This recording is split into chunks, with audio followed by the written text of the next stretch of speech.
Boa tarde, pessoal. Meu nome é professor Guilherme, aqui da Universidade Católica de Brasília, da disciplina de Anatomia de Cabeça e Pescoço. Hoje eu vou mostrar para vocês dois esquemas sobre a vascularização da face. Né?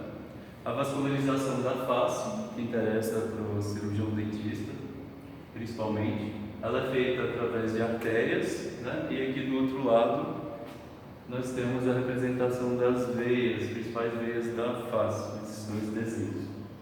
Vale salientar que o crânio ele é dividido em neurocrânio, representado aqui pela cavidade craniana, especialmente, e o víscerocrânio, que é a face, obviamente, a área de atuação do cirurgião dentista. Né? Então, a vascularização que interessa ao dentista é a vascularização do víscerocrânio da face, propriamente dita. Né?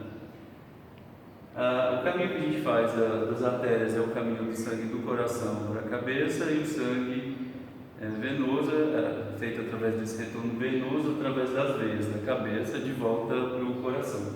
Né? Então aqui nós temos um esquema do coração, o aórtico, né? Temos aqui três ramos no aórtico. O primeiro deles do lado direito é o tronco brachicefálico, e o tronco brachicefálico se bifurca, dando origem à artéria subclávia direita, que envia o sangue para o membro superior direito, e aqui temos a artéria carótida comum do lado direito, né, que vai enviar, como a seta indica, sangue para o pescoço e para a cabeça. Saindo também do arco aórtico, né, nós temos a artéria carótida comum esquerda, aqui temos a seta apontando para cima, já que sangue arterial vai para a cabeça, e a letrinha E representando que é o lado esquerdo do corpo. Tá? E temos aqui saindo do arco aórtico também a artéria subclávia do lado esquerdo, que vai enviar o sangue arterial para o membro superior esquerdo. Então, continuando aqui na artéria carótida comum do lado esquerdo, fiz essa representação letrinha E para mostrar, né, esses ramos que estão indo em direção à face do lado esquerdo do corpo. Então, aqui temos a artéria carótida comum do lado esquerdo, né, segue no pescoço, e na altura aproximada do osso hioide, essa artéria se bifurca em outras duas artérias, que são, mais posteriormente, nós temos a artéria carótida interna, que vai penetrar o crânio através do canal carotídeo. Então, como essa artéria penetra o crânio dentro do canal carotídeo, ela vai ser uma estrutura, uma artéria que vai nutrir, né, principalmente o neurocrânio, já que essa nutrição do sangue arterial da cabeça ela é realizada por dois caminhos: via a artéria carótida comum, que se bifurca em artéria carótida interna, que penetra no canal carotídeo e vai nutrir o neurocrânio, e via a artéria carótida externa, que vai nutrir e irrigar as estruturas nobres da face. Temos aqui as estrelinhas mostrando o caminho do sangue que interessa realmente para o cirurgião dentista. O sangue também chega na cabeça através da artéria vertebral, né, que segue aqui o caminho das vértebras e vai penetrar aqui o neurocrânio na região mais posterior. Então o sangue pode chegar à cabeça através dessas duas artérias, a artéria vertebral e a artéria carótida comum, que se bifurca em carótida interna e externa, e a externa é a carótida que vai nutrir a face, então ela tem importância odontológica. Né? Voltando aqui no desenho, temos a carótida interna, penetrando no canal carotídeo, e o seu ramo mais anterior, que é a artéria carótida externa, o ramo que interessa de fato o cirurgião dentista, portanto, a estrelinha. Então, vou passar agora os ramos da carótida externa. Né? Temos aqui, lembrando que esse desenho não é uma representação perfeita, né, da anatomia, é apenas um desenho esquemático. Né? Algumas artérias elas foram suprimidas e as artérias que estão representadas são as que mais interessam o cirurgião dentista. Então vamos lá, ramos da artéria carótida externa. O primeiro ramo aqui é a artéria tireoide superior, como o próprio nome indica, ela vai nutrir parte da glândula tireoide. Segundo ramo representado a artéria lingual, então a artéria lingual, a L é a artéria que vai nutrir a língua. Próximo ramo, a artéria facial, representada aqui como AF. Lembrando que a artéria facial ela contorna aqui a borda da mandíbula, próximo ao ângulo da mandíbula, contornando a glândula submandibular, que é uma glândula salivar maior, e vai em direção superior, emitindo alguns ramos, que são eles: o ramo lingual inferior, então aqui representando a artéria lingual, artéria labial inferior, né?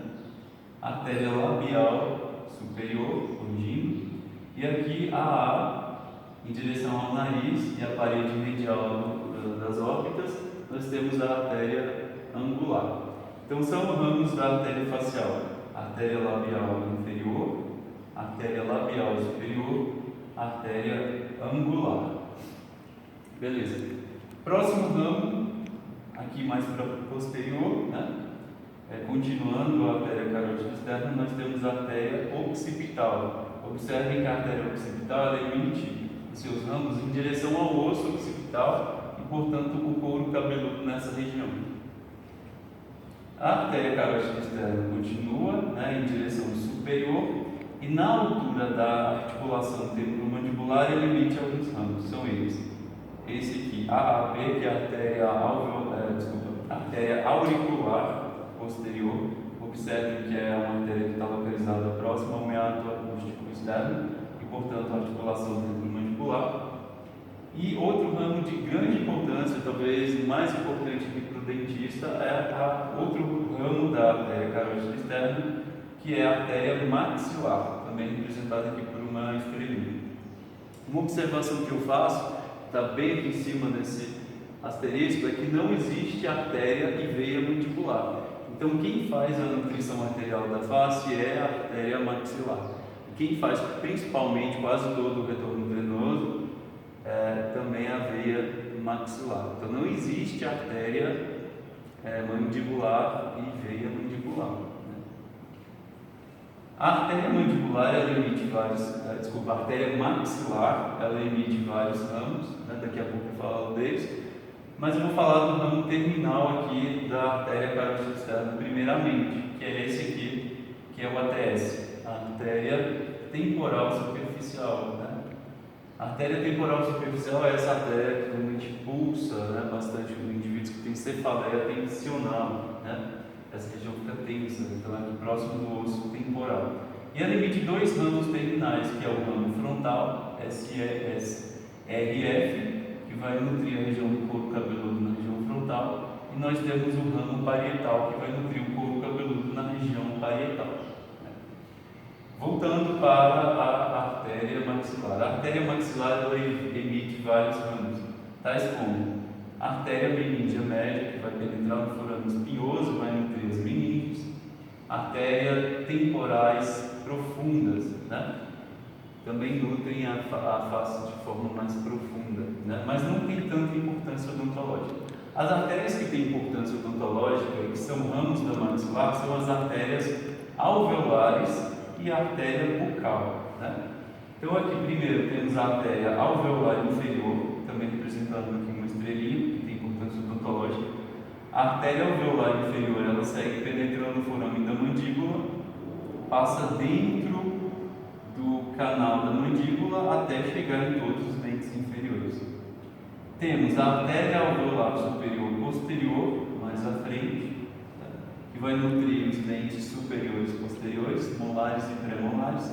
E temos a artéria alveolar superior anterior, que vai nutrir, irrigar, né, caninos superiores e incisivos superiores. Né? No trajeto final, e passando aqui pelo forame infraorbitário, nós temos, né, a artéria infraorbitária como ramo terminal aí da artéria maxilar. E, para finalizar, a artéria bucal, que vem na região da boca, né, próximo aí à região da bochecha. Né? Região de mucosa jugal, temos a artéria bucal, que é uma artéria de importância odontológica. Né? Se fizermos aqui um resumo do trajeto do sangue arterial do coração para os dentes, né? Temos coração do lado direito, temos passando pelo tronco braquiocefálico e caindo na artéria comum do lado direito. E do lado esquerdo, né, o sangue arterial cai direto na artéria carótida comum esquerda. Ambos vão para a artéria carótida comum, seja de direita ou esquerda. Né? Esse sangue vai desembocar na artéria carótida externa, da artéria carótida externa para a artéria maxilar, da artéria maxilar para a artéria alveolar inferior e vai desembocar nos dentes inferiores. Para os dentes superiores temos um trajeto diferente. Então, da artéria maxilar, cai na artéria alveolar superior e anterior para os dentes superiores anteriores, e da artéria maxilar para a artéria alveolar superior posterior para os dentes superiores posteriores. Então esse é o caminho, né, do sangue, do trajeto do sangue arterial do coração para os dentes superiores e para os dentes inferiores. 3. Quanto ao retorno venoso, né, esse sangue dos dentes de volta para o coração, a gente vai salientar que o retorno venoso ele é muito mais complexo, né? O sangue pode passar por inúmeros caminhos aí diferentes até chegar de volta ao coração. Então vamos fazer aqui um resumo, né, desse retorno venoso para facilitar. Então aqui temos os dentes inferiores. Observe que o sangue vai passar através de vênulas, sai desses dentes inferiores, desembocando nesse vai, aqui, vê aí, aqui é a veia alveolar inferior. A veia alveolar inferior é uma veia também localizada dentro do canal da mandíbula, né?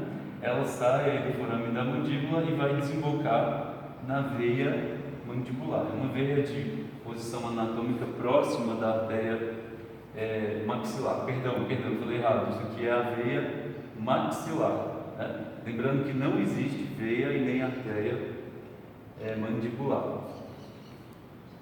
Então chegou esse sangue dos dentes inferiores até a veia maxilar. É importante salientar que a veia maxilar ela recebe sangue do plexo pterigóide, que é um emaranhado, né, de veias na região pterigoide.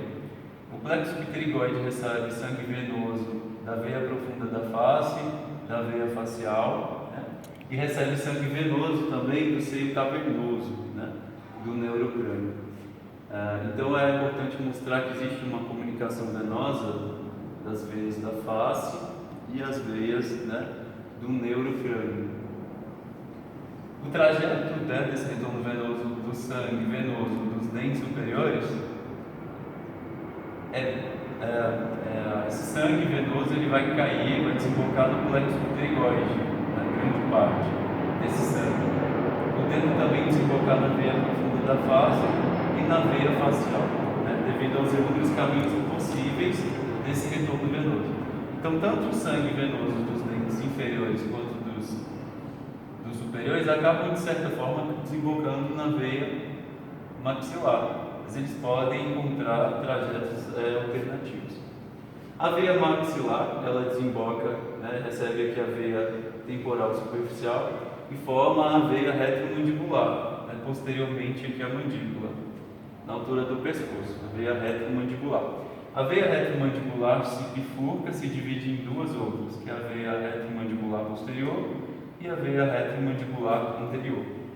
A veia retromandibular posterior, ela vai desembocar na veia jugular externa.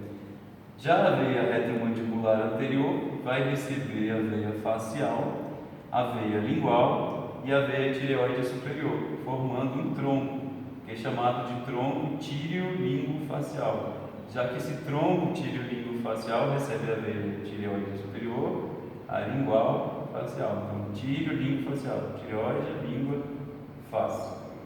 O tronco tíreo-lingo-facial vai desembocar na veia jugular interna, né, que é uma veia que sai lá do forame jugular, né, já que esse sangue do neurocrânio também vai ter o retorno venoso de volta para o pescoço para a veia jugular interna, né.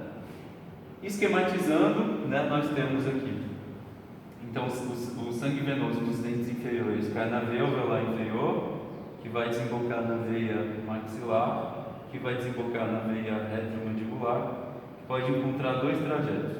Se encontrar o trajeto da veia retromandibular anterior, esse sangue vai parar no tronco tíreo-lingo-facial, que vai cair na veia jugular inferior, né, e vai em direção ao coração. Se esse sangue cair na veia retromandibular posterior, ele vai desembocar na veia jugular externa, que vai seguir o trajeto, né, para o coração também, ali, né, por exemplo, veia cava superior. O retorno venoso dos dentes superiores ele é feito pelo plexo pterigóide Então esse sangue vai cair na veia maxilar e vai seguir todo o trajeto que já foi citado.